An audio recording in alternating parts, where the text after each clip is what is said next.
Okay, so as I promised in last video, I just wanted to go over some of the problems that I saw during the exercise session last week. So this is, first of all, I still saw a couple of instances where students encountered the old problems of having two interpreters and having selected the wrong one.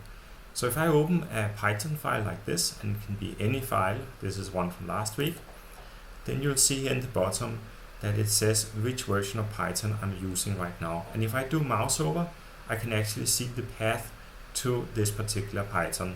This is going to look different on your computer, very likely, because I'm using Linux, so there'll be a different path on your local computer.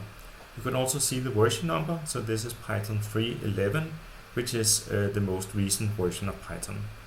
If I press this link down here, what happens is that this box pops up, and here I can actually select alternative versions of Python if I want to. I think for many of you who have problems with not being able to pip install things and so on, it would be a good idea to try to select other versions of Python and see if you can complete the installation guide. The other problem that I saw was a little more tricky. So many of you tried to click on this testing button and there wasn't any test here. It just said there are no tests are found. And VS Code is not very good at giving feedback of what the problem is.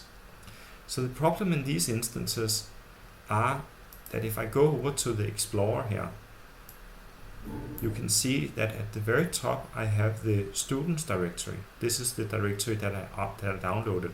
And within this directory, I then have the various subdirectories. So this directory structure is actually the same that we have on GitLab. Let me just open it so you can see it.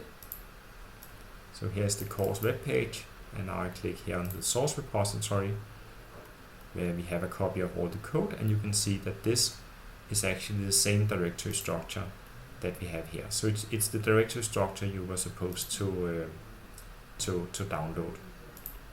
Okay, so what goes wrong here is that instead of opening this folder in VS Code, many accidentally open this folder. And if you do that, you can actually still run most of the code, but you're going to get a problem with the tests.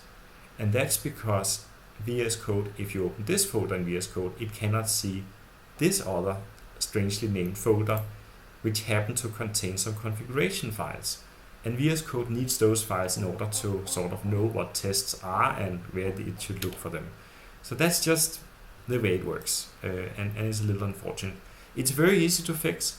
So the way you would fix it is you would go to File, and then you would select Open Folder, and then you would make sure that you open this folder in VS Code. And if you do that, I go back to this picture here because I have already selected the right folder.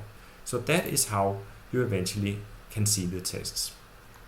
Okay, I think that's it, and then I'll just jump to the next exercise.